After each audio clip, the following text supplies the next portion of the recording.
السلام علیکم ورحمۃ اللہ وبرکاتہ۔ محترم سامعین کرام، امید ہے آپ خیر و عافیت سے ہوں گے۔ ایک ایمان تازہ کر دینے والا واقعہ ضرور سنیے گا، اور اگر جذبہ پیدا ہو تو دعاؤں سے نواز دیجیے گا۔ حضرت نظام الدین اولیاء رحمۃ اللہ علیہ اکثر ایک جملہ کہا کرتے تھے کہ ہم سے تو دھوبی کا بیٹا ہی خوش نصیب نکلا، ہم سے تو اتنا بھی نہ ہو سکا، پھر گشت کھا جاتے۔ ایک دن ان کے مریدوں نے پوچھ لیا کہ حضرت یہ دھوبی کے بیٹے والا کیا ماجرا ہے؟ آپ رحمۃ اللہ علیہ نے فرمایا، ایک دھوبی کے پاس محل سے کپڑے دھلنے آیا کرتے تھے، اور وہ میاں بیوی کپڑے دھو کر استری کر کے واپس محل پہنچا دیا کرتے تھے۔ ان کا ایک بیٹا بھی تھا جو جوان ہوا تو کپڑے دھونے میں والدین کا ہاتھ بٹانے لگا۔ کپڑوں میں شہزادی کے کپڑے بھی آتے تھے، جن کو دھوتے دھوتے وہ شہزادی کے نادیدہ عشق میں مبتلا ہو گیا۔ محبت کے اس جذبے کے جاگ جانے کے بعد اس کے اطوار تبدیل ہو گئے۔ وہ شہزادی کے کپڑے الگ کرتا، انہیں خوب اچھی طرح دھوتا، انہیں استری کرنے کے بعد ایک خاص نرالے انداز میں تہہ کر کے رکھتا۔ سلسلہ چلتا رہا۔ آخر والدہ نے اس تبدیلی کو نوٹ کیا اور دھوبی کے کان میں خسر پسر کی کہ یہ تو لگتا ہے سارے خاندان کو مروائے گا، یہ تو شہزادی کے عشق میں مبتلا ہو گیا ہے۔ والد نے بیٹے کے کپڑے دھونے پر پابندی لگا دی۔ ادھر جب تک لڑکا محبت کے زیر اثر محبوب کی کوئی خدمت بجا لاتا تھا، محبت کا بخار نکلتا رہتا تھا، مگر جب وہ اس خدمت سے ہٹایا گیا تو لڑکا بیمار پڑ گیا اور چند دن کے بعد فوت ہو گیا، یعنی مر گیا، انتقال کر گیا۔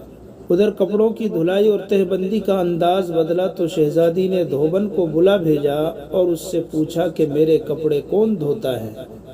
دھوبن نے جواب دیا کہ شہزادی عالیہ، میں دھوتی ہوں۔ شہزادی نے کہا، پہلے کون دھوتا تھا؟ دھوبن نے کہا کہ میں ہی دھوتی تھی۔ شہزادی نے اسے کہا کہ یہ کپڑا تہہ کرو۔ اب دھوبن سے ویسے تہہ نہیں ہوتا تھا۔ شہزادی نے اسے ڈانٹا کہ تم جھوٹ بولتی ہو، سچ سچ بتاؤ ورنہ سزا ملے گی۔ دھوبن کے سامنے کوئی دوسرا راستہ بھی نہیں تھا، کچھ دل بھی غم سے بھرا ہوا تھا۔ وہ زار و قطار رونے لگ گئی اور سارا ماجرا شہزادی سے کہہ دیا۔ شہزادی یہ سب کچھ سن کر سناٹے میں آ گئی۔ پھر اس نے سواری تیار کرنے کا حکم دیا اور شاہی بگھی میں سوار ہو کر پھولوں کا ٹوکرا بھر کر لائی اور مقتول محبت کی قبر پر سارے پھول چڑھا دیے۔ زندگی بھر اس کا یہ معمول رہا کہ اس دھوبی کے بچے کی برسی پر اس کی قبر پر پھول چڑھانے ضرور آتی۔ یہ بات سنانے کے بعد حضرت کہتے، اگر ایک انسان سے بن دیکھے محبت ہو سکتی ہے تو بھلا اللہ سے بن دیکھے محبت کیوں نہیں ہو سکتی؟ ایک انسان سے محبت اگر انسان کے مزاج میں تبدیلی لا سکتی ہے اور وہ اپنی پوری صلاحیت اور محبت اس کے کپڑے دھونے میں بروقار لا سکتا ہے، تو کیا ہم لوگ اللہ سے اپنی محبت کو اس کی نماز پڑھنے میں اسی طرح دل و جان سے نہیں استعمال کر سکتے؟ مگر ہم بوجھ اتارنے کی کوشش کرتے ہیں۔ اگر شہزادی محبت سے تہہ شدہ کپڑوں کے انداز کو پہچان سکتی ہے تو کیا رب کریم بھی محبت سے پڑھی گئی نماز اور پیچھا چھڑانے والی نماز کو سمجھنے سے؟ حضرت نظام الدین اولیاء رحمۃ اللہ علیہ پھر فرماتے، وہ دھوبی کا بچہ اس وجہ سے کامیاب ہے کہ اس کی محبت کو قبول کر لیا گیا، جبکہ ہمارے انجام کا کوئی پتہ نہیں، قبول ہوگی یا منہ پر مار دی جائے گی۔ اللہ جس طرح ایمان اور نماز روزے کا مطالبہ کرتا ہے، اسی طرح محبت کا تقاضا بھی کرتا ہے۔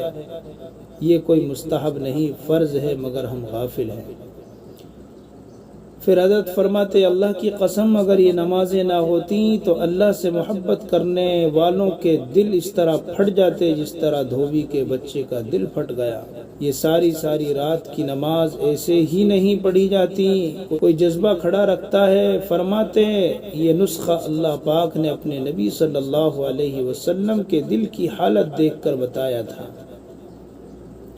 کہ آپ نماز پڑھا کیجیے اور رات بھر ہماری باتیں دہراتے رہا کیجیے، آرام ملتا رہے گا۔ اسی وجہ سے نماز کے وقت آپ فرماتے تھے، اے بلال ہمارے سینے میں ٹھنڈک ڈال دے اذان دے کر۔